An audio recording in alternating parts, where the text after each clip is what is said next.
கர்த்தர்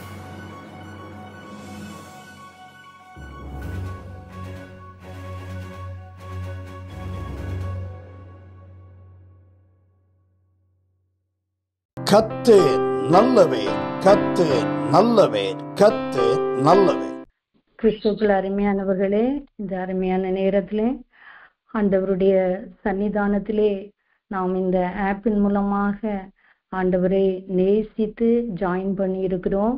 இந்த ஊழியத்தை நாம் நேசிக்கிறோம். இந்த ஊழியத்தின் மூலமாக நாம் நன்மைகளை பெற்றிருக்கிறோம். இந்த ஊழியத்திலே ஒவ்வொருவரும் ஒவ்வொரு பங்குகளை எடுத்து நீங்க ஒவ்வொருவரும் கர்த்தரை மகிமைப்படுத்தி கொண்டிருக்கிற தயவு நினைத்து ஆண்டவருக்கு நன்றி செலுத்துகிறேன்.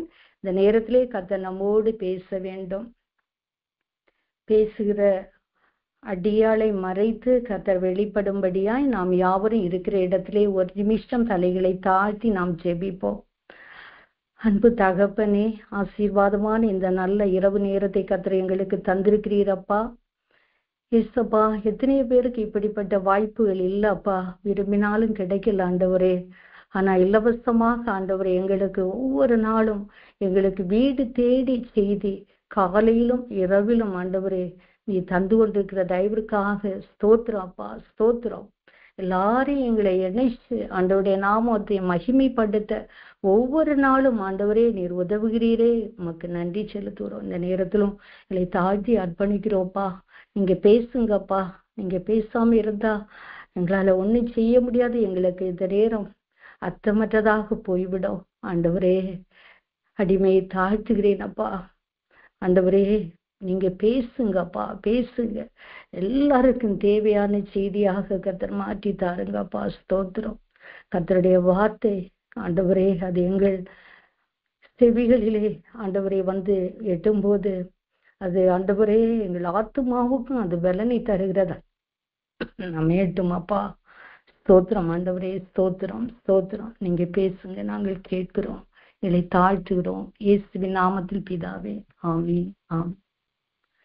கிறிஸ்துவுக்குள் அருமையானவர்களே, இந்த நாளிலே பழைய ஏற்பாட்டிலே பல நபர்கள் நிறைய நிரூபங்கள் இருக்கலாம். ஒரு சிலர் எழுதின நிரூபங்களை பற்றி இந்த நேரத்துல நாம் கொஞ்ச நேரம் ஆண்டவருடைய வார்த்தையை நாம் தியானிப்போம். அதற்கு ஆண்டவர் பலன் தருவாராக. பழைய ஏற்பாட்டிலே 2 சாமுவேல் 11:14 நாம் பார்க்கும்போது தாவீது ராஜா ஒரு நிரூபத்தை எழுதுறாரு.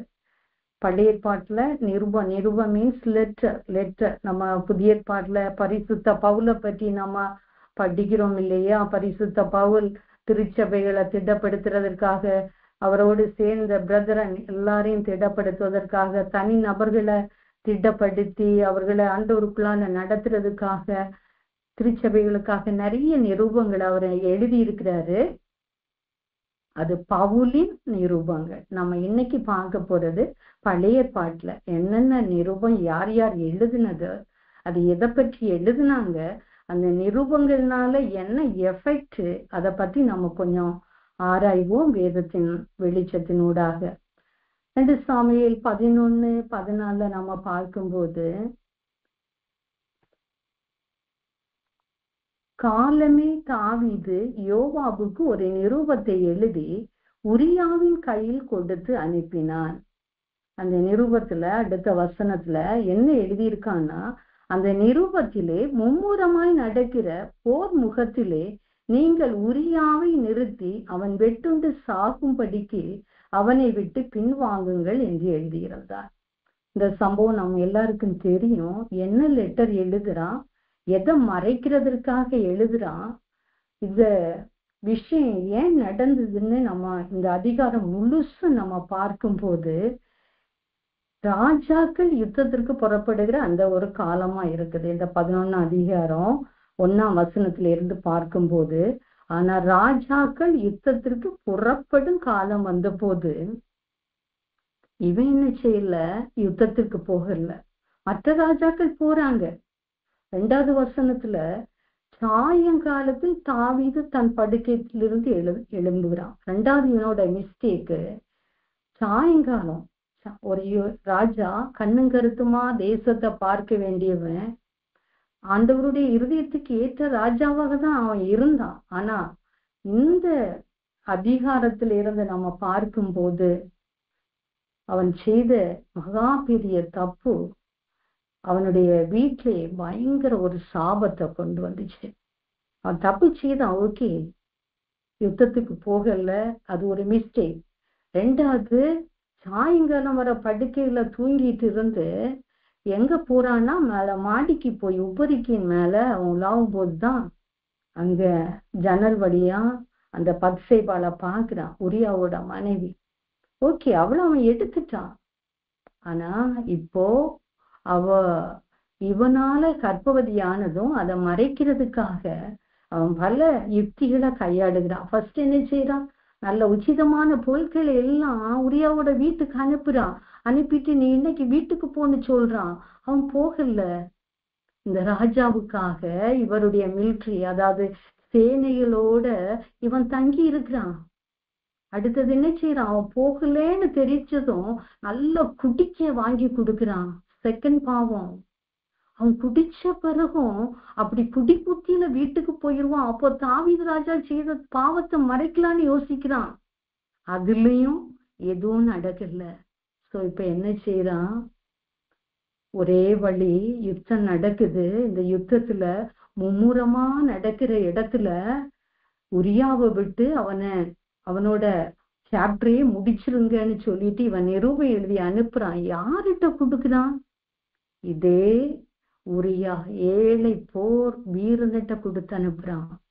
இன்னசென்ட் மேன், பிரிச்சு பார்க்கல அவனுக்கு வாழ்வே இன்னைக்கு முடிய போகுது. அப்படிப்பட்ட ஒரு லெட்டர் பயபக்தியா கொண்டு யோவாப்ட கொடுக்குறான். பாருங்க, யோவா பார்த்தா ராஜா எல்லாம் எழுதி கொடுத்திருக்கிறாரு.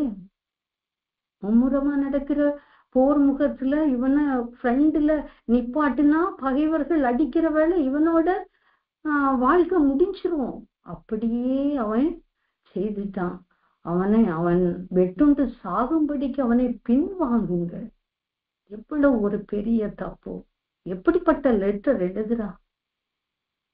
இவ்வளவு நாட்கள் சவுலுக்கு பயந்து சவுல கூட கொலை செய்வதற்கு எவ்வளவு சந்தர்ப்பங்களை ஆண்டவர் கொடுத்த பிறகும் அபிஷேகம் பண்ணப்பட்ட சவுலுக்கு மேல நான் கை வைக்க மாட்டேன்னு அப்படியெல்லாம் பயபக்தியா நடந்த தாவீதுக்கு ஏன் இந்த இச்சையினால ஒரு ஃபிராக்ஷன் ஆஃப் செகண்ட்ஸ் பரிசுத்தமான இந்த மனுஷனை பாவம் செய்ய தூண்டியது? ஓகே, நீ பாவம் தான்ப்பா செய்துட்ட. அதுக்கு ஆண்டவர்கிட்ட மன்னிப்பு கேட்டு ஓகே, உரியாவுக்கு செய்ய வேண்டிய காரியங்களை செய்து ஏதாவது ரெமிடிஸ் எடுக்கலாம். நீதான் பெரிய தேசத்தின் அதிபதி ஆயிட்டே, என்னென்ன டெக்னிக் ஃபாலோ பண்ற? இவன் எழுதி அனுப்பின அந்த லெட்டரை அப்படியே ஃபாலோ பண்ணி படைத்தளபதி யோவாப் செய்துட்டான். 2 சாமுவேல் 11:17 நாம பார்த்தோம்னா, ஏத்தியனாகிய உரியா அந்த போர் முகத்திலேயே நான் ஃப்ரெண்ட் ரோல விட்டுருந்தான். அப்படியே அவன் வெட்டுண்டு அப்படியே அவனை கொலை செய்துட்டாங்க. இப்ப இவன் என்ன செய்யறான், இவனுக்கு இன்ஃபர்மேஷன் கிடைச்சிட்டு 2 சாமுவேல் 11:17 உரியா செத்தான் அப்படி உள்ள செய்திய கரெக்டா யோவாப் தாவீதுக்கு அனுப்புறாரு.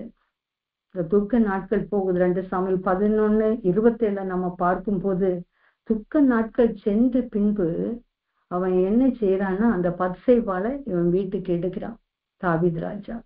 ஆண்டவர் இதுவரைக்கும் சைலண்டா தான் இருக்கிறாரு. நிறைய வேளை நம்ம தேவனுடைய ஜனங்கள் நம்ம யோசிக்க வேண்டிய காரியம், துன்மார்க்கர் அப்படி ஆனால் துன்மார்க்கமான காரியங்களை செய்யறாங்களே, வாழ்ந்து பலத்திருக்காங்களே அப்படின்னு நம்ம நினைப்போம். ஆனா ஆண்டவர் எல்லாம் அப்சர்வ் பண்ணிட்டு தான் இருப்பாரு. முடிவுல அது விளங்கும். ஆனா தேவனுடைய பிள்ளைகள், அதாவது பாவத்தோட விளையாடக்கூடாது. நம்மோட கிரியைகள் எப்படி, நம்முடைய செய்கைகள் எப்படி, எல்லாவற்றையும் அவர் சீர்தூக்கி பார்ப்பார். மற்றவங்க செய்யறாங்க, அவங்க நல்லாதான் இருக்காங்க, அந்த மாதிரி எல்லாம் நம்ம சொல்லிட்டு இருக்க முடியாது. நமக்குன்னு ஒரு சிஸ்டமேட்டிக் லைஃப், இப்படிதான் வாழணும். கிறிஸ்டியன் லைஃப்னு சொல்லக்கூடியது எப்படியும் வாழலான்னு இல்ல, இப்படித்தான் வாழணும்னு இருக்குது. எல்லாண்டவர் கவனிக்கிறாரு. இவன் எந்தெந்த மாதிரி பத்சேபாளை எடுத்தான், அதுக்கு பிறகு உரியாவ அப்படி இவனோட தவற மறைக்கிறதுக்கு அவன் வீட்டுக்கு போவான், அவன் மேலேயே அப்படி பண்ணிடலான்னு சொல்லிட்டு பல காரியங்களை செய்ததையும் ஆண்டவருடைய கண்கள் பார்த்தது. ஆண்டவர் என்ன செய்யறாருன்னு தெரியுமா? நாத்தான் வேலை அனுப்புறாரு. 2 சாமுவேல் 12வது அதிகாரம் 9வது வசனத்துல நம்ம பார்க்கும்போது அழகா கர்த்தருடைய பார்வைக்கு பொல்லாப்பான இந்த காரியத்தை செய்து அவருடைய வார்த்தையை நீ அசட்டை பண்ணினது என்ன? ஏத்தியனாகிய உரியாவை நீ பட்டயத்தால் மடிவித்து அவன் மனைவி உனக்கு மனைவியாக எடுத்துக்கொண்டு அவனை அம்மோன் புத்திரன் பட்டயத்தால் கொன்று போட்டாய். இப்போதும் 10வது வசனம், நீ என்னை அசட்டை பண்ணி ஏத்தியனாகிய உரியாவின் மனைவியை உனக்கு மனைவியாக எடுத்துக்கொண்டபடியினால் பட்டயம் என்றைக்கும் உன் வீட்டை விட்டு விலகாதிருக்கும். பயங்கர சாபம். பட்டயம் என்றைக்கும் உன் வீட்டை விட்டு விலகாதிருக்கும். தாவீது, எப்படிப்பட்டவப்பா நீ? ஆடுகளுக்கு பின்னால போன, உனக்கு டேலண்ட் எல்லாம் ஆண்டவர் கொடுத்த, சவுலோட சாம்ராஜ்யத்தையும் பிடிச்சு கொடுத்தார் இல்லையா? இதெல்லாம் நீ யோசிக்க மாட்டியா? நீ கேட்டிருந்தா எவ்வளவோ இன்னும் பெண்கள் ஆண்டவர் உனக்கு கொடுத்திருப்பார். அடுத்தவனுடைய மனைவி அவனை கொலை செய்து நீ எடுக்கணும்னு இல்லை, தேவையே இல்லை. நீ தேவனுடைய இஷ்டத்துக்கு நடந்தவன் அல்லவா? நீ தேவனுடைய இருதயத்தை அறிந்தவன் அல்லவா? சவுல் ஒன்ன துரத்தும் போதெல்லாம் உனக்கு வாய்ப்பு கிடைச்சாலும் ஆண்டவர் அபிஷேகம் பண்ணின மனுஷனுக்கு விரோதமா போகக்கூடாதுன்னு சொல்லிட்டு நீதானே மார்பு தட்டி இருந்த மனுஷன். எப்படி உன் வீட்டுக்கு நீயே நீங்காத பட்டயத்தை நீதான் வச்சிருக்க உன் சந்ததிக்கு? இந்த லெட்டர் இவன் கையினாலே எழுது, அந்த ஏழை உரியாவனுடைய கையில கொடுத்து கொஞ்சம் ஒரு மாதிரி குரூக்கட் மைண்ட் என்னன்னா கொஞ்சம் ஓபன் பண்ணி பார்த்துட்டு யோவாப்ட கொண்டு போயிருப்பான். இல்ல இவன் சீலெல்லாம் வச்சு கொடுத்துருப்பான், அதனால ஓபன் பண்ண முடியாது. அப்ப ஆவி மனுஷனை கொலை செய்ததுனால பட்டயம். கிறிஸ்துவுக்குள் அருமையான உள்ள அதுக்கு பிறகு உள்ள சாப்டர் எல்லாம் நம்ம பார்த்தோம்னா தாவீது ராஜாவுடைய அந்த சக்சஸர்ஸ் காலத்துல, அவங்க பிள்ளையுடைய காலத்துல அந்த பட்டயம் நீங்காம சாபத்தை தான் கொண்டு வந்தது. ஃபார் எக்ஸாம்பிள் சில காரியங்களை நான் சொல்றேன். 2 சாமுவேல் 12:18 பார்த்தீங்கன்னா, இவன் அபகரிச்சு உரியாவோட மனைவி எடுத்து அவளோட வாழ்க்கை நடத்தும் போது அந்த பத்சேபாளோட அந்த பிள்ளைய தவறான முறையில இவன் அவளோட அவன் சேர்ந்ததுனால கர்த்தர் என்ன செய்தாருன்னு தெரியுமா? ஃபர்ஸ்ட் ஆண்டவரோட சாபம். 2 சாமுவேல் 12:18 7ஆம் நாள்ல இவ்வளவு நேசிச்சு அவளோட அவன் பெற்றெடுத்த அந்த பிள்ளை செத்து போயிட்டு. 2 சாமுவேல் 13:14 நம்ம பார்க்கும்போது இவனை நிறைய தாவீது ராஜாவுக்கு தான் ஏராளமான மனைவிமார்கள் உண்டு.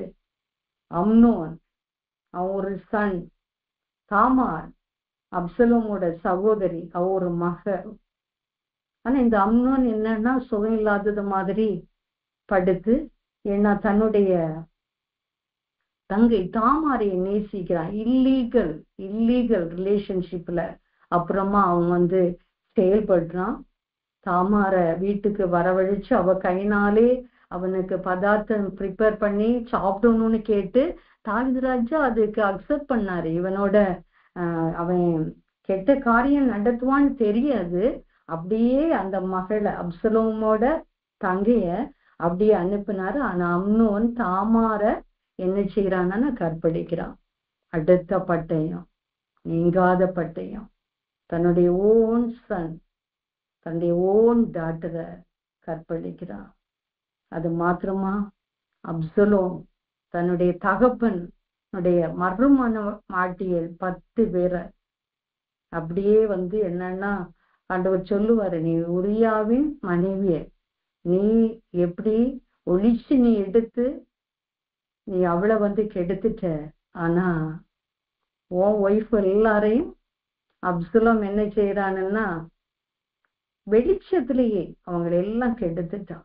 அதுக்கு அப்புறமா தாவீது ராஜா அந்த ஸ்திரீகளிடம் பிரவேசிக்கவில்லை என்று சொல்லி நாம் வேதத்திலே வாசிக்கிறோம். அவ்வளவு அருவருப்பான காரியம் தன்னுடைய கற்ப பிறப்பு மகனை செய்யறான்.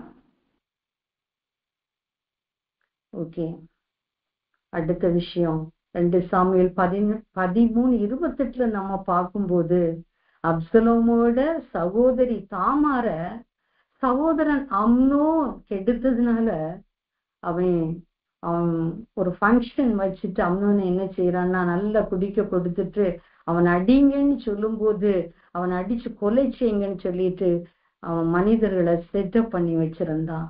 அப்படியே அம்னோன் கொலை செய்யப்பட்டான். தாவீது ராஜாவோட அடுத்த சன்.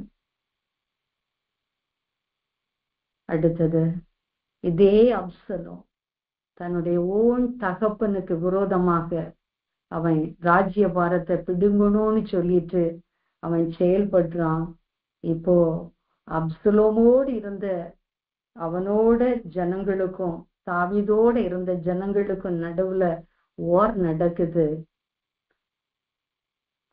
அப்போது அப்சலோமுக்கு என்ன நடக்குதுன்னா, நல்ல மும்முரமா நடக்கிற சமயம் அவனுக்கு நிறைய தலைமுடி நல்ல நீட்டமா இருக்கும்.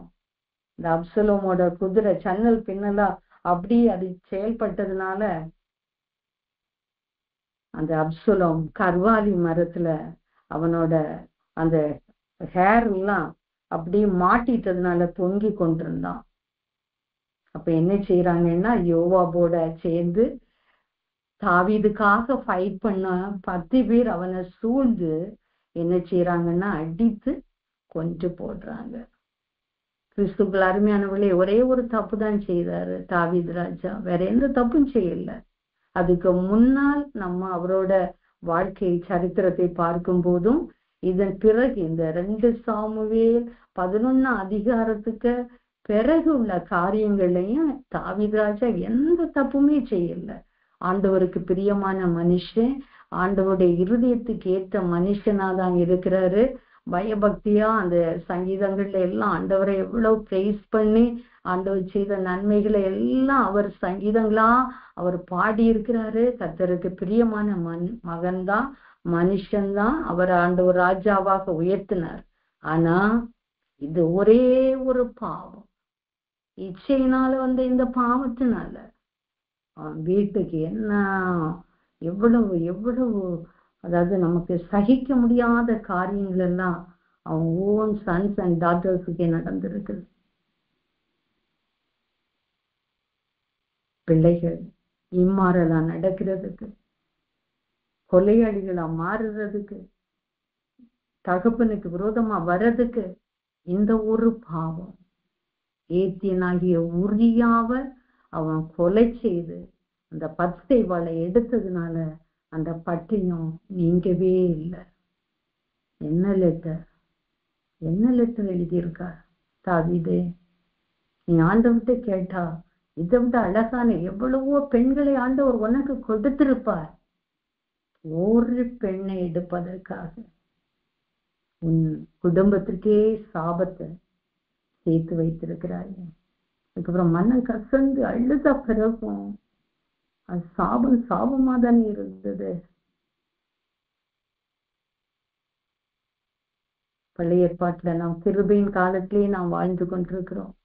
ஆண்டவராகிய இயேசு கிறிஸ்து நமக்காக உலகத்திலே கொடுக்கப்பட்டதுனால கிருபை மேல கிருபையை நம்ம பெற்றுக் கொண்டிருக்கிறோம். அருமையானவர்கள், அன்னைக்கு கண்ணுக்கு கண் பல்லுக்கு பல் நடந்தா உடனே அடிதான்.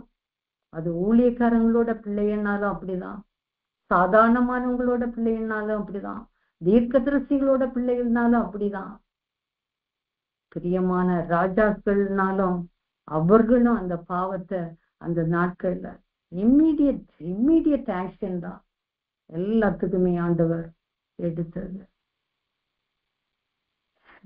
ஆண்டவரால் இயேசு நம்முடைய பாவங்களை எல்லாம், குறைகளை எல்லாம், குற்றங்களை எல்லாம் மன்னித்து அது பாவத்தினால பிடிபட்டு அந்த பொண்ணை கல்லறிந்து கொலை செய்யும்படி கொண்டு வராங்க. மனதுருக்கத்தின் ஆண்டவர் நம்முடைய அருமை அப்பா என்ன சொன்னாரு? போ, இனி பாவம் செய்யாத.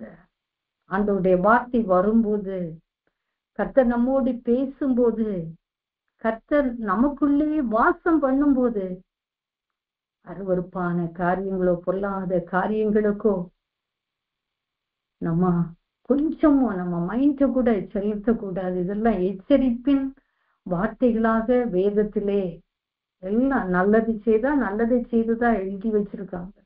கெட்டதை செய்ததையும் நமக்கு எச்சரிப்புண்டாக. நன்மை செய்தால் மேன்மை இல்லையோ?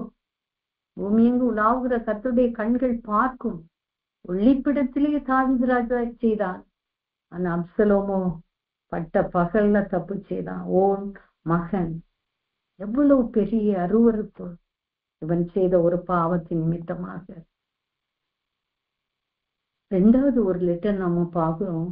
1 ராஜாக்கள் 21:8. 2 ராஜாக்கள் 21:8.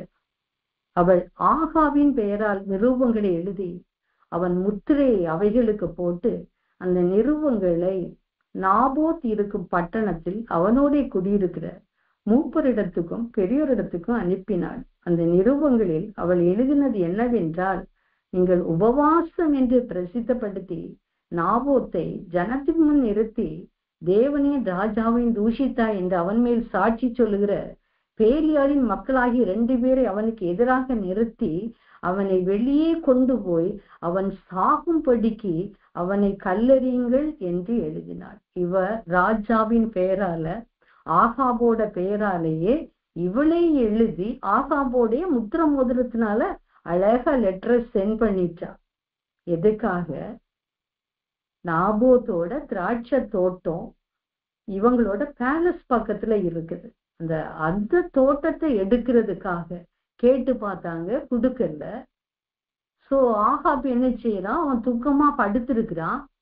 இவன் சூனியக்காரி என்ன செய்யறான்னா தந்திரமா லெட்டர் எழுதி எவ்வளவு ஆண்டவருடைய கண்கள் பார்த்தது. ஆண்டவர் சொன்னார், என்றைக்கும் தாவீதுக்கு ஒரு விளக்கை நான் ஏற்படுத்துவேன் என்று. எவ்வளவு வாஞ்சியுள்ள தேவன் அந்த திரியை அணைக்காதபடி இந்த யூதா இஸ்ரவேல் கோத்திரங்களை ஆளும்படியாய் அவருடைய ஜனங்களை அவர் பரிசுத்தப்படுத்தி அபிஷேகப்படுத்தி அப்படியே நடத்தி கொண்டு வந்தார்.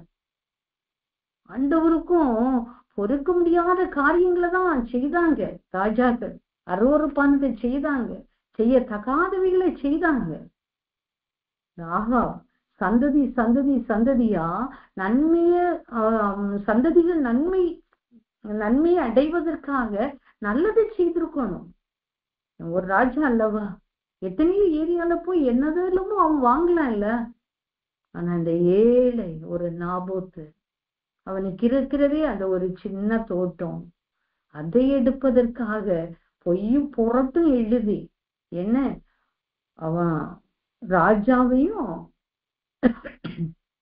மனுஷரை நீர் இப்போது அவ பட்டணத்தில் மூப்பருக்கு நிருபங்கள்ல என்ன எழுதுனான்னா, உபவாசம்னு பிரசித்தப்படுத்துங்க, நாபோத்து ஜனத்துக்கு முன்னால நிறுத்துங்க, தேவனையும் ராஜாவையும் தூஷித்தாங்க.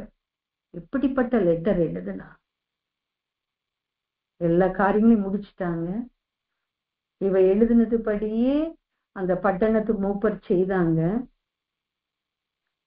1 ராஜாக்கள் 21:14 பாருங்க. அப்படியே நாபோத்த கல்லெறிஞ்சு கொலை செய்யறாங்க. இந்த இன்ஃபர்மேஷனையும் ஏசபேலுக்கு சொல்றாங்க. இப்ப ஆகாப் ராஜா அழகா அந்த திராட்சை தோட்டத்தை எடுக்கிறான். இப்பதான் ஆண்டவர் செயல்படுறாரு. கொஞ்சம் அப்சர்வ் பண்ணுவார், என்னென்ன லெட்டர் எழுதுற, என்ன பண்ற, எந்த மனுஷர்கிட்ட குடுக்கிற, அவங்க என்ன செய்யறாங்க, ஆண்டவருடைய பிள்ளைகளுக்கு விரோதமா என்ன பண்றாங்க, எல்லாத்தையும் ஆண்டவர் அப்சர்வ் பண்ணுவாரு. அவர் பிடிக்கும் போது, அவர் நியாயம் தீர்க்கும் போது, அந்த நியாய தீர்ப்புக்கு முன்னால கர்த்தர் அடிக்கிற அடியில யாரும் முன்னால நிக்க முடியாது. இப்பதான் ஆண்டவர் யார அனுப்புறாரு? எலியா தீர்க்கதரிசி அனுப்புறாரு. 21:17 கர்த்தருடைய வார்த்தை எலியாவுக்கு வருது. அவர், நீ எழுந்து சமாரியாவில் இருக்கிற 18 இஸ்ரவேல் ராஜாவாகிய ஆகாபை சந்திக்கும்படி போ. இதோ அவன் நாபோத்தின் திராட்சை தோட்டத்தை சொந்தமாய் எடுத்துக்கொள்ள அங்கே போயிருக்கிறான். 19 நீ அவனை பார்த்து நீ கொலை செய்ததும் எடுத்துக்கொண்டதும் இல்லையோ என்று கர்த்தர் சொல்லுகிறார். நாய்கள் நாபோத்தின் இரத்தத்தை நக்கின ஸ்தலத்தில் உன்னுடைய இரத்தத்தை நாய்கள் நக்கும் என்று கர்த்தர் சொல்லுகிறார் என்று சொல்லுகிறார். அழக எளிய தீர்க்கதரிசி வராரு. அந்த டைம் பார்த்துதான் ஆகாப் அந்த தோட்டத்தை எடுக்க போயிருக்கா. அவ ஏசபேல் சொல்லிட்டா, நாபத்தோட லைஃப் முடிஞ்சிட்டு நீ போ, இனி யாரு அதுக்கு சொந்தம் கொண்டாட, நீ போ. ஆனா அப்பாவோட கண்ணை மறைக்கவே முடியாது, தேவனோட கண்ணை மறைக்கவே முடியாது. உனக்கு இல்லாதது பிறனுடையத வஞ்சிக்க கூடாது. என்ன சாபம் அழகா சொல்றாரு ஆண்டவர். 21:19 நாபோத்தின் இரத்தத்தை நாய்கள் நக்கின இடத்தில் உன் இரத்தத்தை நாய்கள் நக்கும். நக்கிச்சுல்ல. சீரியருக்கும் இவங்களுக்கும் யுத்தம் நடக்கும் போது யோசபாத்து இவருக்கு சப்போர்ட்டா வந்தாரு, வேஷம் மாதிரி போறாங்க. ஆனா கர்த்தருடைய சாபம் அப்படியே பலித்தது. நாபோத்தை எந்த இடத்துல அவரோட கல்லெறிந்து கொல்லும் போது அந்த பிளட் அப்படியே வெளியே செதறும் இல்லையா, அந்த நாய்கள் நகிச்சது. அதே இடத்துல நாய்கள் என்ன செய்யுதுன்னா ஆகாபோட ரத்தத்தையும் நக்கிட்டது. அடுத்தது 21-23 பாருங்க. ஏசபேலின் குறித்து கர்த்தர், நாய்கள் ஏசபேலை இஸ்ரேலின் மதில்கள் அருகே தின்னும். அவ பேலஸ்ல தான் இருக்கா. யெகூ வர்றத பார்த்து ஜன்னல் கிராதி வழியா எட்டி பார்த்தா யெகூ ஒரு சிக்னலை கொடுத்துட்டாரு, அவளை கீழே தள்ளுங்கன்னு. மேல இருந்து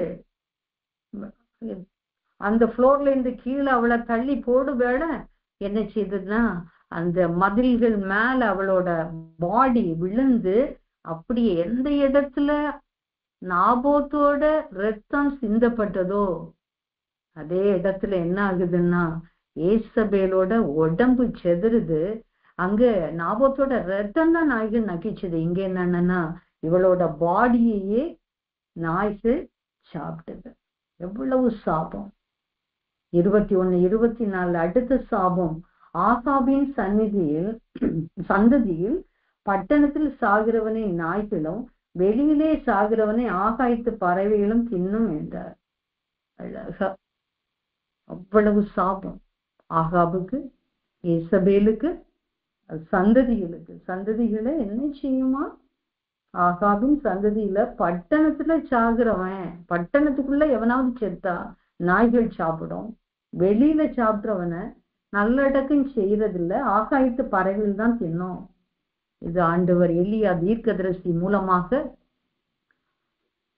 நாபோத்தின் திராட்சை தோட்டத்தை அபகரிச்சு எடுத்த இந்த குடும்பத்திற்கு கர்த்தர் கொடுத்த சாபம்.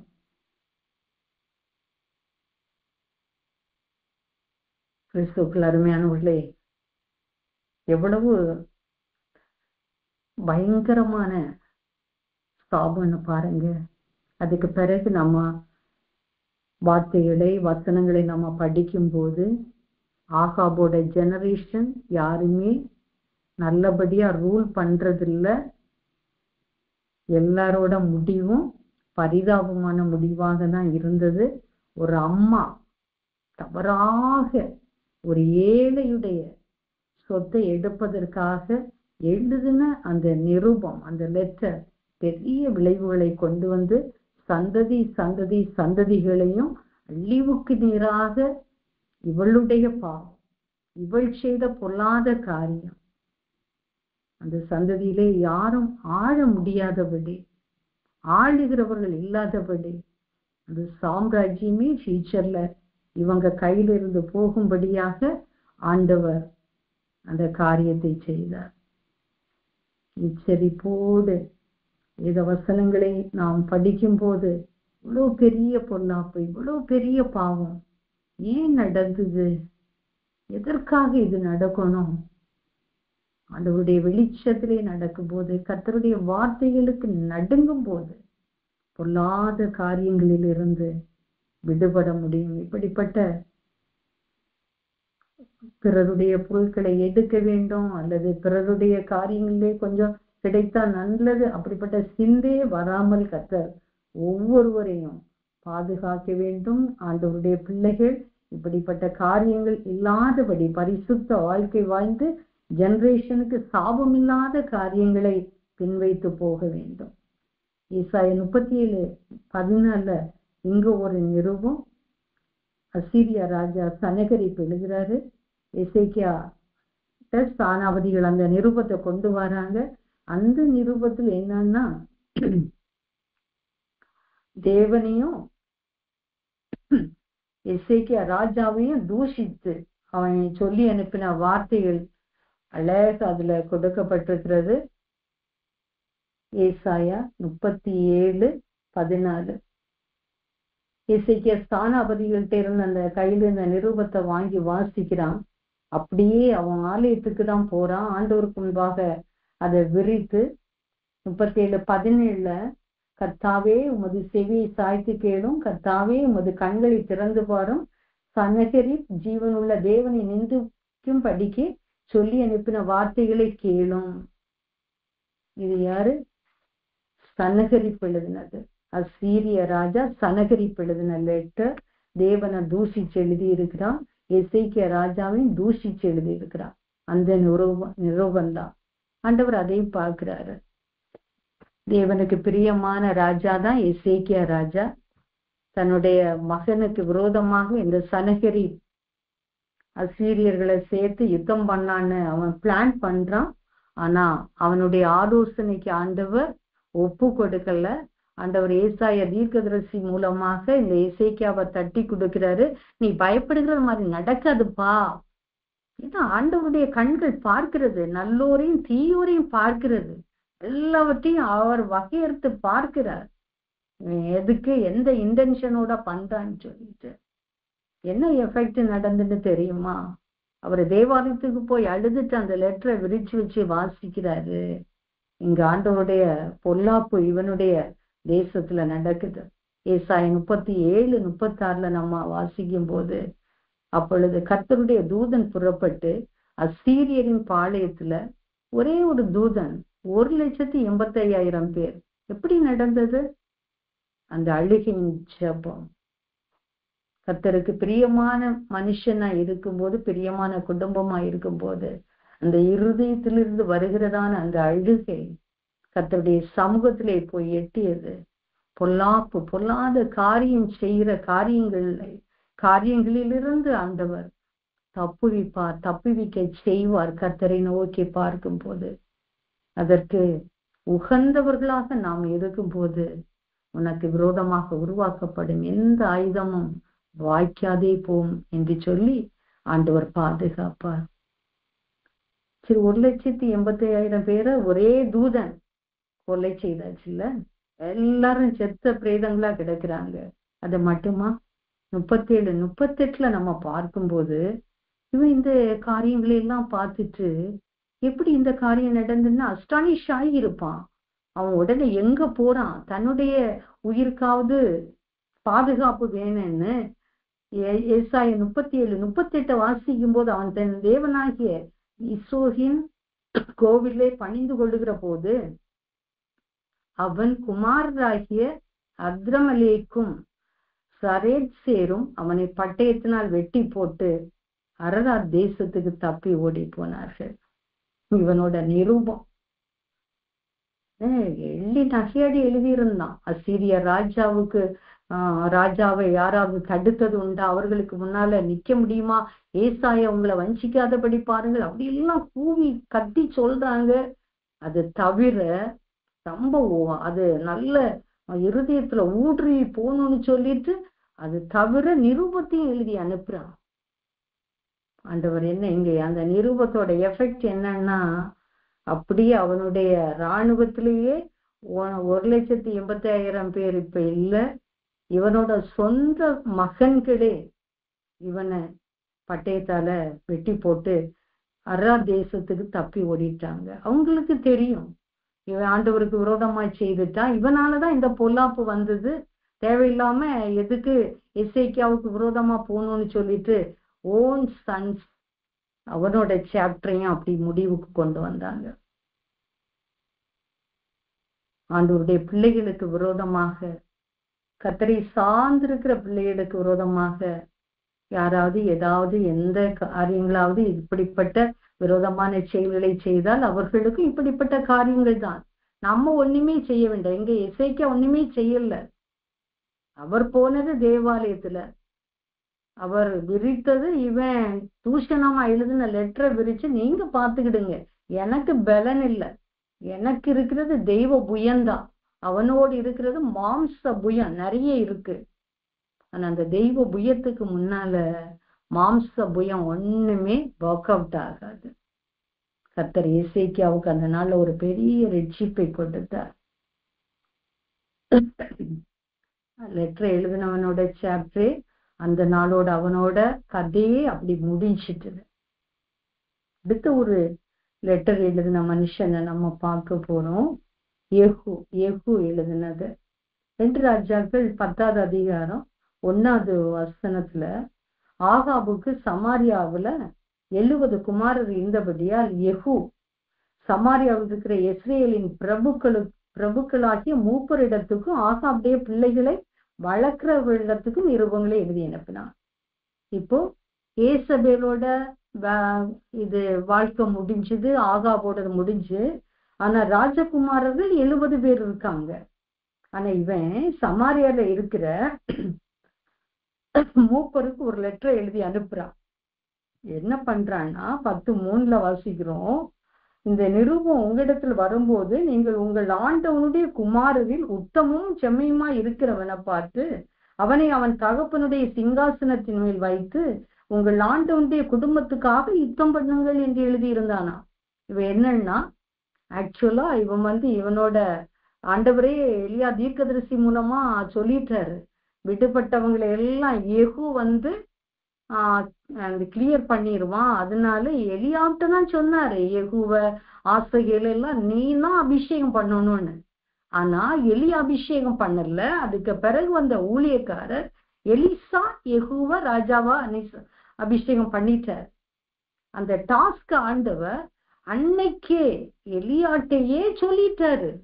இந்த நாபோத்தை கொலை செய்து அந்த திராட்சை தோட்டத்தை எடுத்ததுனால இவங்களோட குடும்பத்துக்குள்ள சாபம், இந்த குடும்பத்துல யாரும் இருக்காம ஒரு யெகூ கிளியர் பண்ணிடுவான்னு அன்னைக்கே சொல்லிட்டாரு. அததான் யெகூ இந்த நாட்கள்ல செய்யறான். ஃபர்ஸ்ட் லெட்டர் அனுப்புறான். அதாவது பொல்லாப்பு செய்ய வகை தேடுறதுக்கு தான் இந்த லெட்டர். ஏன்னா மூப்பரிடத்துக்கு ஒரு லெட்டரை அனுப்பி, நீங்க இந்த நிருபம் உங்ககிட்ட வருது, உங்க ஆண்டவன் மீன்ஸ் இங்க ஆகாபோட குமாரர்ல இருக்கிறாங்க இல்லையா 70 பேரு. அப்ப யாரையாவது ஒருத்தனை அவனுடைய தகப்பனுடைய சிங்காசனத்தின் மேல் வைத்து உங்கள் ஆண்டவனுடைய குடும்பத்துக்காக, அதாவது ஆகாபோட குடும்பத்துக்காக, அவனோட பிள்ளைகளுடைய குடும்பத்துக்காக நீங்க யுத்தம் பண்ணுங்க அப்படின்னு சொல்லிட்டு எழுதியிருந்தான். இவங்களுக்கு புரிஞ்சிட்டுது, இவன் நம்மள மோசம் போக்குறதுக்கு தான் யெகூ. ஏன்னா ஆண்டவர் திஸ்பியனாகி எலியாவோட சொல்லி இருக்கிறாரு, இவன் ஆகாவுடைய குடும்பத்தை கம்ப்ளீட்டா நாசம் பண்ணுவான், கொலை செய்து எல்லாத்தையும் முடிச்சிருவான்னு.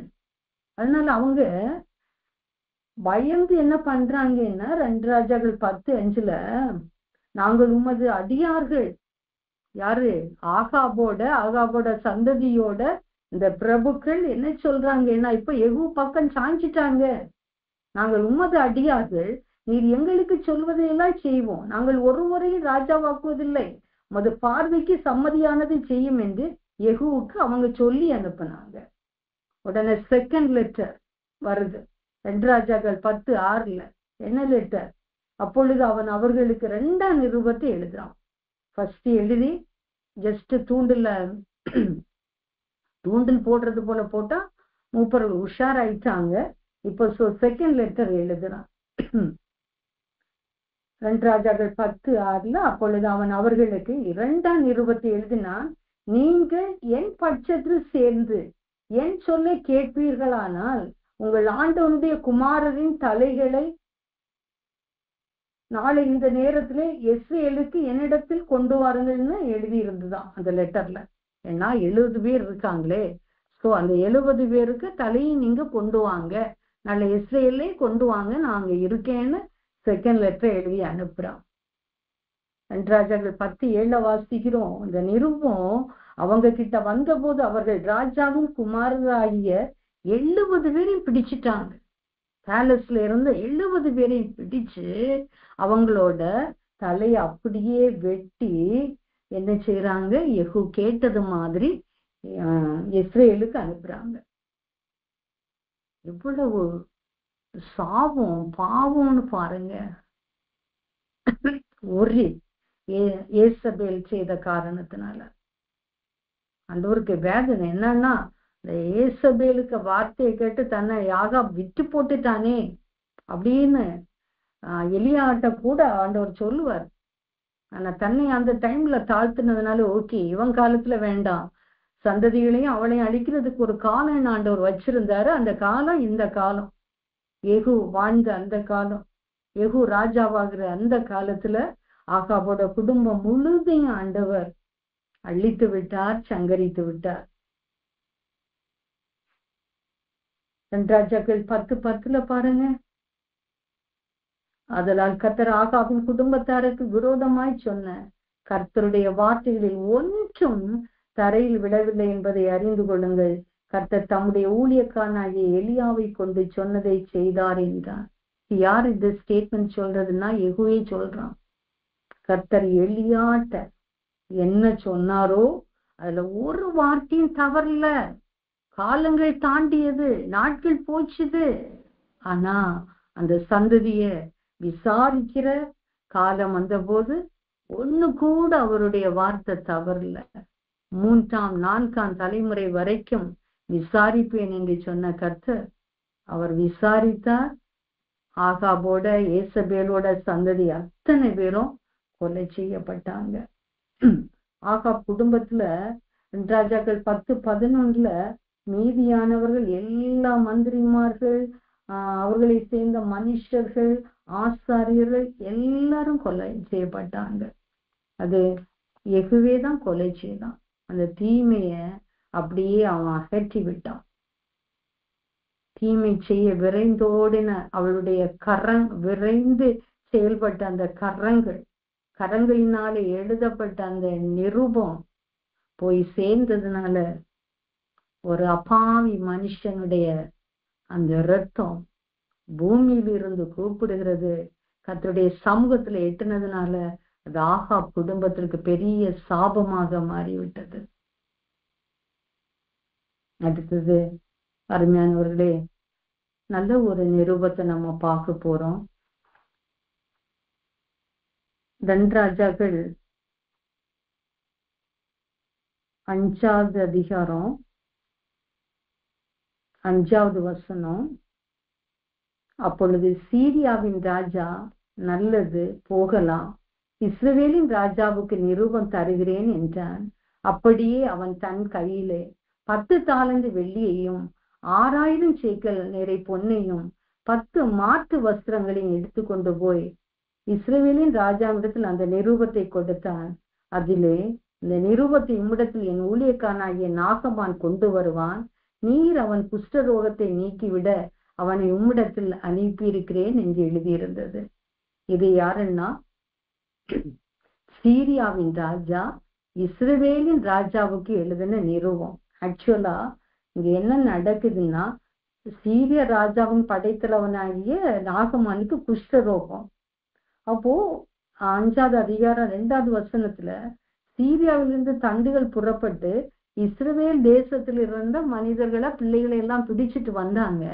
அப்படி அவங்கள அட்டாக் பண்ணி பிடிச்சிட்டு வரும்போது ஒரு சிறு பெண் பிள்ளையும் பிடிச்சிட்டு வந்தாங்க. அந்த பிள்ளை என்னன்னா, இந்த நாகமான் வீட்டுல வேலை செய்யுது. அது பாக்குது. நாச்சியாரண்டை சொல்லுது எஜமாட்டிட்ட, ஏன்னா நம்முடைய எஜமான் இவரு என் ஆண்டவன் சமாரியாவில் இருக்கிற தீர்க்கதரிசின் இடத்துல, சமாரியாவில் யாரு இருக்குதுன்னா எலிசா தீர்க்கதரிசி இருக்காரு. அந்த பிள்ளை அவரை தான் மீன் பண்ணி சொன்னா, சமாரியாவில் இருக்கிற தீர்க்கதரிசின் இடத்துல போவாரானா நலமா இருக்கும், அவர் இவருடைய குஷ்டரோகத்தை நீக்கி விடுவார். அந்த பிள்ளைக்கு தெரியுது இருக்குது இப்ப சீரியால என்னாலும் சீரியருடைய தேசத்துல என்னாலும். ஆனா இந்த ஆண்டவருடைய தீர்க்க தரிசிகளை பற்றி நல்ல அறிவு அந்த பிள்ளைக்கு இருந்தது. சிறு பெண்ணுன்னு தான் இருக்கு. ஆனா அந்த பிள்ளைக்கு ஆண்டவருடைய வல்லமும் ஆண்டவருடைய ஊழியக்காரருடைய அந்த அவங்களோட பவர் எல்லாமே அவளுக்கு தெரிஞ்சதுனாலதான் கரெக்டா சொல்றா. அது கீழ்ப்படிஞ்சுதான் இவன் போய் சீரிய ராஜாட்ட சொல்றான், இப்படி என் வீட்டு வேலைக்காரி என் ஒய்ஃப் கிட்ட சொல்லியிருக்கா அப்படின்னு சொல்லிட்டு. உடனே அவன் ராஜாவை அதை அக்செப்ட் பண்ணியாச்சு. சீரிய ராஜா என்ன எது சின்ன பொண்ணு சொன்னா கேட்கணுமா அப்படி எல்லாம் யோசிக்கல. நல்லதுதான், நானே நிரூபம் தாரேன் அப்படின்றேன். அவன் யாருக்கு நிரூபம் எழுதுறான், யாருக்கு எழுதி இருக்கணும்? எலிசா தீர்க்கதரிசிக்கு. பட் நல்ல நிரூபம் தான். அவனுக்கு தெரியாம ராஜாவுக்கு அவன் எழுதிட்டான். அந்த ராஜாவுக்கு தெரியாது இது என்ன, நான் குஷ்டரோகத்தை நீக்க முடியுமா அப்படின்னு சொல்லிட்டு அவரு வேதனைப்படுறாரு. அப்பதான் எலிசா தீர்க்கதரிசி, இங்க ராஜா என்ன வேதனைப்பட்டாலும் இந்த இஸ்ரவேல் ராஜாவுக்கு யாராவது மோசம் போக்கக்கூடிய காரியங்களை செய்தாலும் அங்க இருந்திருக்கிற தீர்க்கதரிசி கரெக்டா சொல்லுவாரு. சீரியர் அங்க பாளையம் இறங்குறாங்க, இங்க இறங்குறாங்க, வந்துருவாங்க அப்படி எல்லாம் சொல்லும் போது நிறைய நேரங்கள்ல இவர் தப்பிச்சிருக்காரு. அப்படிப்பட்ட நல்ல ஒரு ஆண்டவருடைய தீர்க்கதரிசி. சோ இவரும் இப்ப வஸ்திரங்களை கிழிச்ச உடனே ராஜாவும் இந்த தீர்க்கதரிசிக்கு தெரியுது, என்ன குஷ்டரோகத்தை நீக்க எனக்கு முடியுமான்னு, இது பொல்லாப்பு செய்ய சீரியாவில இருந்து லெட்டர் வந்திருக்கோ அப்படின்னு சொல்லிட்டு இவன் வஸ்திரங்களை கிழிச்ச உடனே அவர் என்ன சொல்றாருன்னா, இஸ்ரவேல்ல தீர்க்கதரிசி உண்டுன்னு அறியட்டும். 2 ராஜாக்கள் 5:8 தேவனுடைய மனுஷன் இதை கேள்விப்பட்ட போது, எலிசா கேட்ட போது, அவன் என்னிடத்தில் வந்து இஸ்ரவேல்ல தீர்க்கதரிசி உண்டென்பதை அறிந்து கொள்ளட்டும் என்று ராஜாவுக்கு சொல்லி அனுப்பினான். அப்ப இப்போ அந்த ராஜா கொஞ்சம் சால்வ் ஆயிட்டாரு. தீர்க்கதரிசிட்ட நாகமான அனுப்புறாரு. அப்போ இந்த லெட்டர் ஒரு நன்மைக்கு ஏதுவான லெட்டர். ஏன்னா ஆண்டவருடைய அன்பை ருசிச்ச அந்த பிள்ளை, கர்த்தருடைய வல்லமை இப்போதும் இஸ்ரவேல் தேசத்துல இருக்குது. ஊழியர்கள் மூலமாக, ஜெபிக்கிறவர்கள் மூலமாக, கர்த்தருடைய தீர்க்கதரிசிகள் மூலமாக நன்மை நடக்குது. அங்க போனா நலமா இருக்கும், இவருக்கு சுகம் கிடைக்கும்னு சொன்னா. அத சொன்னதை கேட்டுதான் அவனும் போய் ராஜாட்ட நிருபத்தை வாங்கிட்டு போறான். இது சுகம் கொடுப்பதற்காக, அந்த தேசத்தில் இருக்கிற தீர்க்கதரிசியின் மூலமாக நன்மை கிடைப்பதற்காக எழுதப்பட்ட ஒரு லெட்டர். தீர்க்கதரிசிக்கு கிட்ட வந்ததும் எல்லாருமே நமக்கு தெரிஞ்ச சம்பவங்கள் தான். இஸ்ரவேல்ல தீர்க்கதரிசி உண்டென்பதை நாகமானு அறியணும். இவன் பெற்றுக்கொள்ளுகிற இந்த ரட்சிப்பை, சுகத்தை இவன் போய் சேருகிற அவனுடைய சொந்த நாட்டு ராஜாவும் உணர்ந்து கொள்ளணும்னு சொல்லிட்டு இவனுக்கு அழகா சுகம் பெற ஒரு வழியை சொல்றாரு எலிசா தீர்க்கதரிசி. 2 ராஜாக்கள் 5:10 நீ போ, யோர்தான்ல 7 தரம் போய் ஸ்நானம் பண்ணு. முதல்ல ஹெசிடேட் பண்ணா, அவனோட கூட வந்தவங்க சொன்னாங்க பெரிய காரியத்தை சொல்லல, இது இலகுவான காரியம், சுகம் பெறலாமே அப்படின்னு சொல்லிட்டு சொன்னதும் 5:14 பாத்தீங்கன்னா அவன் அப்படியே யோர்தான்ல இறங்கி தேவனுடைய மனுஷனின் வார்த்தையின்படியே யோர்தான்ல 7 தரம் முழுகின போது அவன் மாம்சம் என்ன ஆகுதுன்னா ஒரு சிறு பிள்ளையின் மாம்சத்தை போல மாறி அவன் சுத்தமானான். இந்த நிரூபம் நம்ம இதுவரைக்கும் பார்த்த 4 நிரூபங்களும் அது சாவுக்கேதுவான நிரூபங்களா, தாங்கள் எழுதின நிரூபங்களின் மூலமாக தங்களுக்கே சாபத்தை வருவித்த, சந்ததிக்கு சாபத்தை வருவித்த நிரூபங்களாக காணப்பட்டது. ஆனால் இந்த நிரூபம் குஷ்டரோக அந்த வியாதியில் இருந்த ஒரு நாகமானுக்கு ஒரு சுகத்தையும் கொடுத்து, இஸ்ரவேலின் தேவனை அவன் மகிமைப்படுத்துவதற்கு, கர்த்தரை கண்டு கொள்வதற்கு, கர்த்தரண்டை அவன் நெருங்குவதற்கு ஏதுவான நல்ல ஒரு லெட்டராக இருந்தது. அருமையானவர்களே, பல நிரூபங்களை பற்றி நாம் பார்த்தோம். ஒவ்வொரு விஷயங்களையும் ஆண்டவருடைய கண்கள் பார்க்கும். வேதத்திலே இப்படிப்பட்ட காரியங்களை எழுதி வைத்திருக்கிறது. நாம் ஆண்டவரை நேசிக்கிற நாம் இதெல்லாம் பார்த்து இப்படிப்பட்ட பொல்லாப்பு, ஒரு சின்ன தவறுனால, ஒரு சின்ன காரியத்தினால அது எப்படிப்பட்ட விளைவுகளையும் சாபங்களையும் கொண்டு வருகிறது என்று த்ரூ அவுட் இந்த 4 நிரூபங்களின் மூலமாக, 4 நிரூபம் மீன்ஸ் தாவீது ராஜா எழுதின ஒரு நிரூபம், அடுத்தது ஏசபேல் எழுதின நிரூபம், அடுத்தது சனகரிப்பு எழுதின நிரூபம். இந்த நிரூபங்கள் எல்லாம் அவர்களுடைய சந்ததிகள் அவர்களுடைய அழிவுகளுக்கு காரணமாயிருந்தது. 4வது ஒரு நிரூபம் பார்த்தோம், யெகூ. அவன் எழுதின நிரூபமும் அவனுக்கு சாபம் அல்ல, ஆண்டவருடைய ஜனங்களுக்கு பொல்லாப்பை செய்த, கர்த்தருக்கு பிரியமில்லாத வாழ்க்கை வாழ்ந்த ஆகாபின் சந்ததியை வேறறுப்பதற்காக அவன் எழுதிய அந்த ஒரு நிரூபம். ஆண்டவர் சொன்ன வார்த்தைய, அவர் சொன்னதை அப்படியே தவறாமல் நிறைவேற்றுகிறார். அதற்கு அந்த யெகூ ஒரு எக்ஸாம்பிளா யெகூ ஆண்டவர் பயன்படுத்தினார். யெகூ 2 நிரூபம் இதுல எழுதுறாரு. முதல்ல வம்பிழுக்கிறதுக்கு, சண்டை இழுக்கிறதுக்கு தான், யாராவது சப்போர்ட்டா ஆகாபின் குடும்பத்துக்கு இருக்கிறாங்களா அப்படின்னு பார்க்கறதுக்காக தான் லெட்டர் அனுப்பினாரு. பிரபுக்கள் உஷாராயிட்டாங்க, இல்ல நாங்க நீர் சொல்றபடிதான் செய்வோம்னு சொல்லி அனுப்பிட்டாங்க. அடுத்தது அந்த தீமைய மாத்தணும்னா யெகூ அல்லது எல்லாரையும் சங்கரிச்சிருவான். அதனால அந்த 70 அந்த ராஜகுமாரர்களுடைய தலைகளை வெட்டி அப்படி கொடுத்து அந்த இஸ்ரவேலருக்கு திரும்ப வர இருந்த சாபத்தில இருந்து அவங்க விடுபட்டு அடுத்த ஆட்சிகளையும் வந்த ராஜாக்கள் எல்லாம் அப்படி பெர்ஃபெக்டா வாழல. ஏன்னா அவரு சொல்லுவாரு இல்ல, ஆண்டவர் நல்ல ஆண்டவருடைய நியாய பிரமாணங்களையும் கட்டளைகளையும் கை கொண்டு ஆண்டவருக்கு பிரியமா நடக்கும்போது எதிர் ராஜாக்கள் இருந்து கர்த்தர் இவர்கள் எல்லாம் தப்பித்துதான் வந்தார். ஆண்டவருக்கு பிரியமா தாழ்மையோடு நடக்கும்போது நடந்த ராஜாக்களுக்கெல்லாம் பகைவர்களிடமிருந்து நல்ல விடுதலை, வெற்றி, ஜெயம். ஆனா எப்ப எல்லாம் ஆண்டவருக்கு பிரியமில்லாம இவங்க வாழ்ந்தார்களோ அப்பதான் ஆண்டவர் மற்றவர்களுடைய கையில ஒப்பு கொடுத்தார். நம்ம இஸ்ரவேல் ஜனங்களை பார்ப்போம், அவர் வழி நடத்தி வரும்போது எவ்வளவு அப்போ என்ன செய்வாங்கன்னா, ஆண்டவருடைய வழி நடத்தி வரும்போதும் அவங்க ஆண்டவருக்கு விரோதமா செயல்பட்டாங்க. கானான்ல கொண்டு போய் உட்கார வைத்த போதும் சொல்லுவார், எல்லாரையும் நான் ஒரே அடி அழிக்க மாட்டேன்ப்பா, ஏன்னா கொஞ்சம் இருப்பாங்க, ஒரே அடி அடிச்சா காட்டு மிருகங்கள் எல்லாம் வந்து உங்களையும் சேதப்படுத்தும். அது ஒரு ரீசன். அனதர் ரீசன் என்னன்னா, நீங்க எல்லாம் அப்படியே உங்களுக்கு சொகுசா இருந்தா என்னையும் மறந்துடுவீங்க, என்னுடைய கிரியைகளையும் நீங்க உணர மாட்டீங்க. அதனால எனக்கு கீழ்ப்படிவீங்களா, என்னுடைய காரியங்களை உணர்ந்து நீங்க பயபக்தியோடு செயல்படுவீங்களா இல்லையான்னு நான் பாக்குறதுக்கு, சோதிக்கிறதுக்காகவும் அப்படிப்பட்ட பல ஜாதி மக்கள் ஆண்டவர் கானான்ல வச்சிருந்தாரு. அவருக்கு அது லேசான காரியம், எல்லாரையும் அழிச்சிட்டு சொகுசா வைக்கிறதுக்கு ஆண்டவருக்கு முடியும். ஏன் வைக்கலன்னா இவங்க கீழ்ப்படியவே மாட்டாங்க, தேவனை மறந்துதான் வாழ்வாங்க. அருமையானவர்களே, நம்முடைய வாழ்க்கையிலும் அப்படிதான் இல்லையா?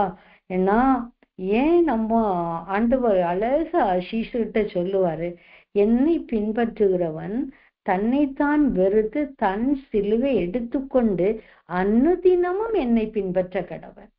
நம்ம சோர்ந்து போயிடக்கூடாது. நம்ம ஆண்டவருடைய பிள்ளைகள். என்ன சொல்லியிருக்காரு? சிலுவை நமக்கு சுமக்கக்கூடிய சிலுவை தான் நமக்கு இருக்கு. அதே போன வாரம் சுமந்து இந்த வாரம் சுமக்க மாட்டேன்னு நம்ம சொல்லவே கூடாது, அனுதினமும். ஆனா நமக்கு முடிஞ்ச அளவு சுமக்கக்கூடிய அந்த வெயிட், அந்த பாரம், அந்த சோதனை தான் நமக்கு. மிதமிஞ்சி சோதிக்கவே மாட்டாரு. ஆனா பாருங்க, கொஞ்சம் காலையில நம்ம அழுதா மாலையில நம்மள அவர் அக்களிப்பா வச்சிருக்காரு. பாத்தீங்களா? அந்த பெர்க்மன்ஸ் அழகா பாடுவாரு, நீ மாலையில அழுதியன்னா காலையில அக்களிப்பா இருப்ப, காலையில அழுதியன்னா மாலையில அக்களிப்பா இருப்ப. நமக்கு எப்போதுமே நமக்கு அப்படி என்னன்னா ஒரே சிலுவைதான், ஒரே பாடுதான், அப்படி இல்லை. நமக்கு பாடுகள் உண்டு, சில சோதனைகள் வரும். அதை எப்படி ஹேண்டில் பண்ணணும்?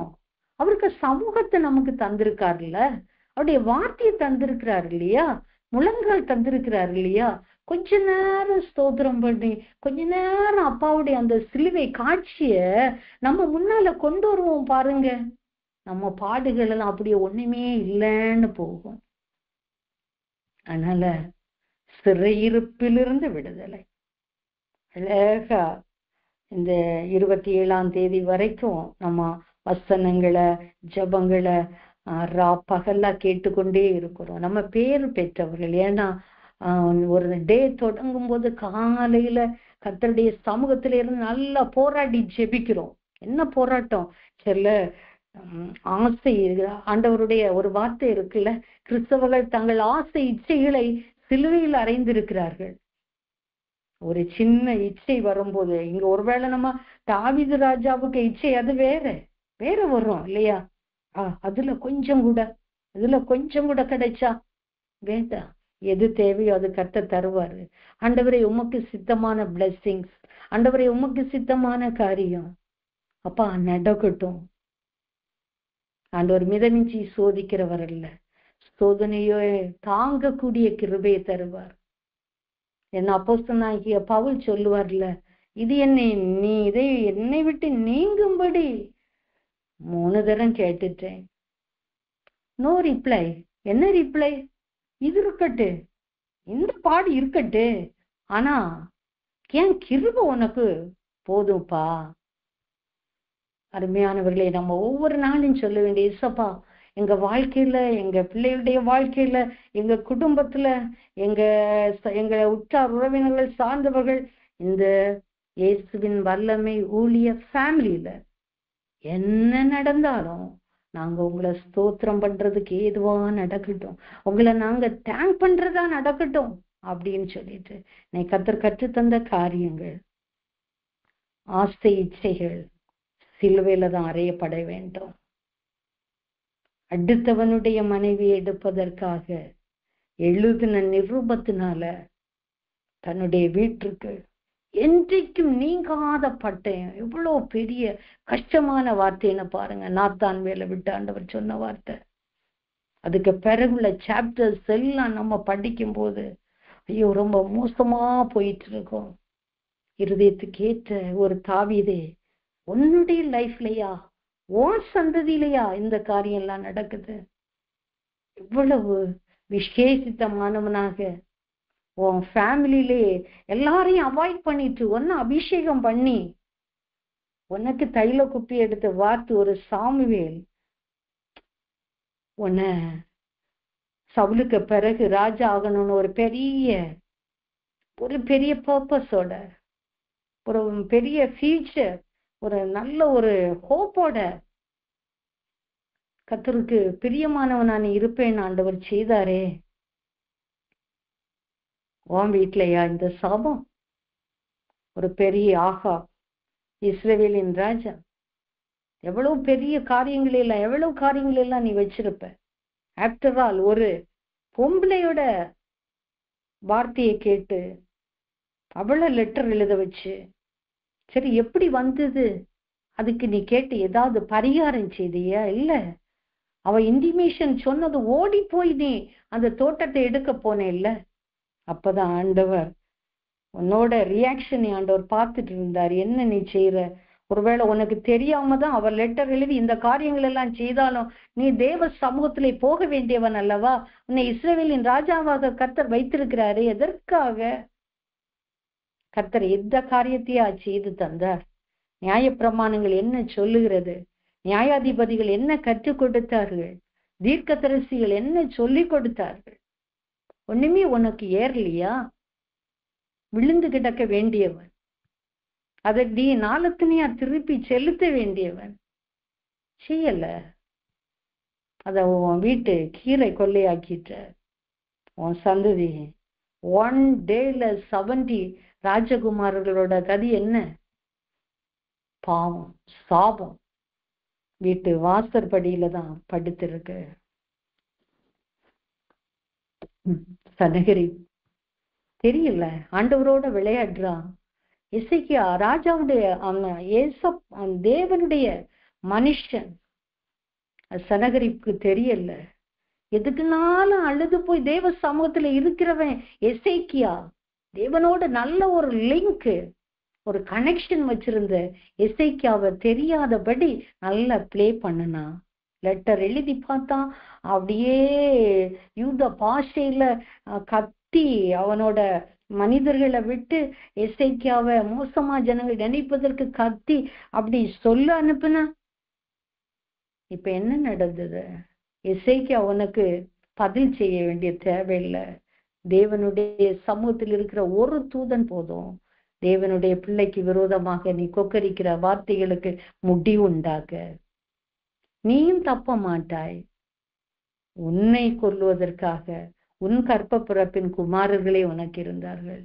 ஆண்டவருடைய பிள்ளைகளோட விளையாடுகிறவர்களுக்கு இதுதான் முடிவு.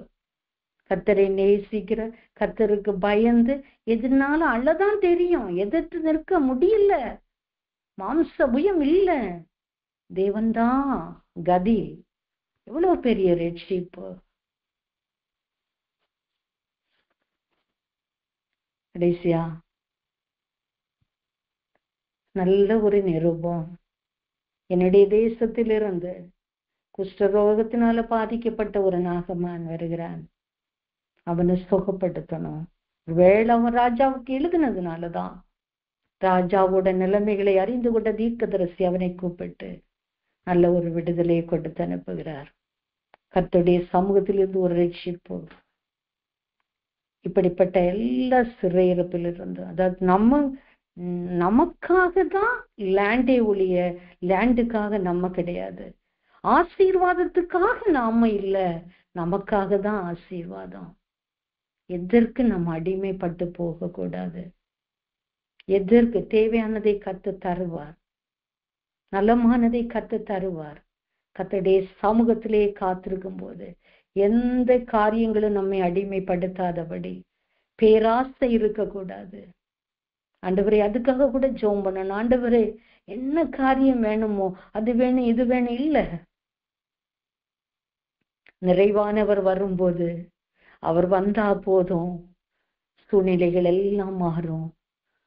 இயேசுவே நீர் இருந்தா போதும்.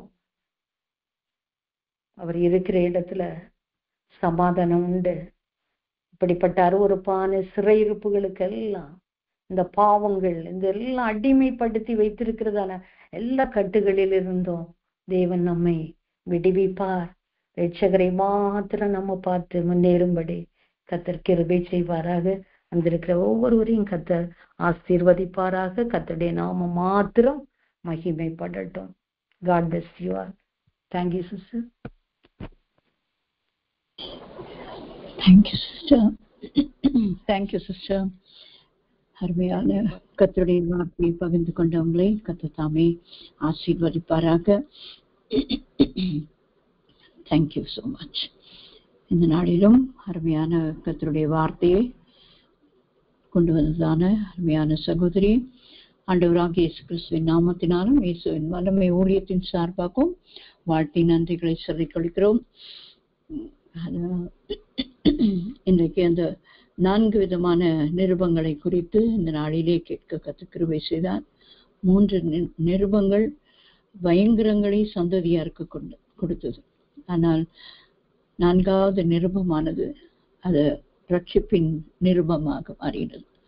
அதுபோல நாம் எவைகளை பேசுகிறோம், எவைகளை செய்கிறோம் என்பதை நாம் உணர்ந்து கொள்ளத்தக்கதாக கர்த்தர் இன்றைக்கு நம்மோடு கூட பேசியிருக்கிறோம்.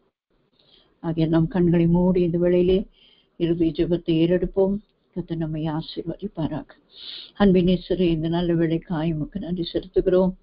உடைய சமூகத்திலே நாங்கள் வந்து இந்த 1 மணி நேரம் உடைய வார்த்தையை கேட்க கர்த்தர் கிருபை செய்து, இது எல்லாருக்கும் பரிச்சயமான பகுதிகளாய் இருந்தாலும் ஆண்டவரே, ஒவ்வொருவரும் எழுதினதான நிருபங்கள் எத்தனை விதமான பயங்கரமான முடிவுகளை அந்த 3 நிருபங்கள் அவர்களுடைய வாழ்க்கையிலும் அவர்களுடைய சந்ததியாரிலும் கொண்டு வந்தது என்பதை நாங்கள் கவனித்தோம். ஆனால் சீரியா தேசத்திலிருந்து இஸ்ரவேல் தேசத்துக்கு வந்ததான அந்த நிருபம் மாத்திரமே ஒரு மனுஷனையும் சீரியா தேசத்தின் மூலமாய் சீரியா தேசம் முழுவதுமே நாகமானின் மூலமாய் ரட்சிக்கப்பட்டது என்று சொல்லி நாங்கள் வேதத்திலே வாசிக்கிறோம். ஆகையால் ஒரு மனுஷனுடைய ரட்சிப்பு மாத்திரமல்ல, ஒரு தேசத்தின் ரட்சிப்பை ஒரு நிருபத்தில் எழுதி அடங்கி இருக்கிறது என்பதை நாங்கள் அறிந்திருக்கிறோம். ஆகையால் நாங்கள் பேசும் வார்த்தைகள், நாங்கள் செய்யும் கிரியைகள் விசேஷமாய் தேவ ஊழியக்காரர்களுக்கும் தேவ பிள்ளைகளுக்கும் விரோதமாய் நாங்கள் எங்கள் நினைவிலும் கூட நாங்கள் அதை நினைக்க கூடாதப்பா. எங்களுக்கு அப்படிப்பட்ட கிருபையை தாரும். நினைக்க கூட கூடாது. இப்படிப்பட்ட ஒரு தவறான ஒரு நினைவு ஊழியக்காரர்களை குறித்து, ஊழியக்காரிகளை குறித்து, தேவ பிள்ளைகளை குறித்து, தேவனுக்கு பயப்படுகிறவர்களை குறித்து நாங்களும் பயந்து ஜீவிக்க கர்த்தர் எங்களுக்கு உதவி செய்யும் ஆண்டவரே. பயத்தோடு நாங்கள் உம்மை சேவிக்க வேண்டும் என்று வேதம் சொல்லுகிறது. ஆகையால் இந்த பயத்தை எங்களுக்கு தாரும். இந்த 3 நிருபங்கள் அவர்களுடைய ஜீவியத்திலும் அவருடைய சந்ததியாரிலும் கொண்டு வந்த முடிவுகளை நாங்கள் பார்த்தோமே, அதுபோல எங்கள் முடிவோ எங்களுடைய சந்ததியாரின் முடிவுகளோ இருக்கக்கூடாதப்பா.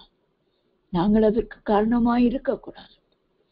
ஒரு நல்ல நிருபம் அந்த சிறு பெண் மூலமாய் சீரியா தேசத்திலிருந்து இஸ்ரவேல் தேசத்துக்கு வந்ததினாலே நாகமான் ரட்சிக்கப்பட்டு நாகமான் சுஸ்தமான.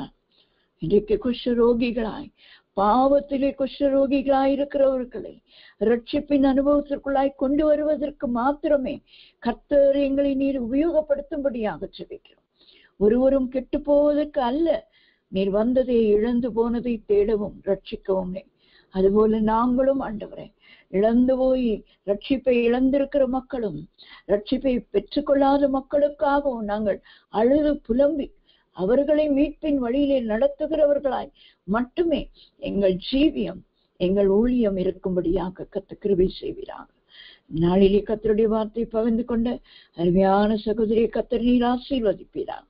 பல வேலைகள் அலுவல்கள் இருந்தாலும் கர்த்தருடைய வார்த்தையை சுமந்து கொண்டு வந்ததான கர்த்தர் நீர் ஆசீர்வதிப்பீராக. குடும்பத்தை ஆசீர்வதித்து காத்துக்கொள்ளும் ஆண்டவரே. எங்களுக்கு இந்த ஒரு நல்ல போதனையை நீர் கொடுத்தீர், உமக்கு ஸ்தோத்திரம். பேசுகிறது நீங்கள் அல்ல, ஆவியானவர் தான் உங்களோடு பேசுகிறார் என்று வார்த்தையின்படி ஆவியானவர் எங்களோடு பேசினபடினால் உமக்கு நன்றி செலுத்துகிறோம். தாழ்த்தி கரத்தில் ஒப்பு கொடுக்கிறோம்.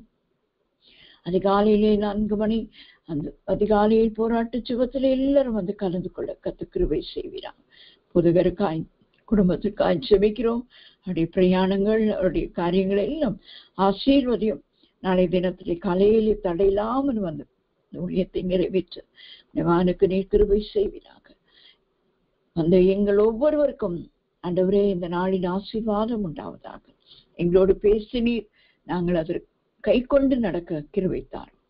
தாழ்த்தி உடைய கரத்தில் ஒப்பு கொடுக்கிறோம். மீட்பர் இயேசுவின் நாமத்தில் ஜெபிக்கிறோம் நல்ல பிதாவே. ஆமேன், ஆமேன்.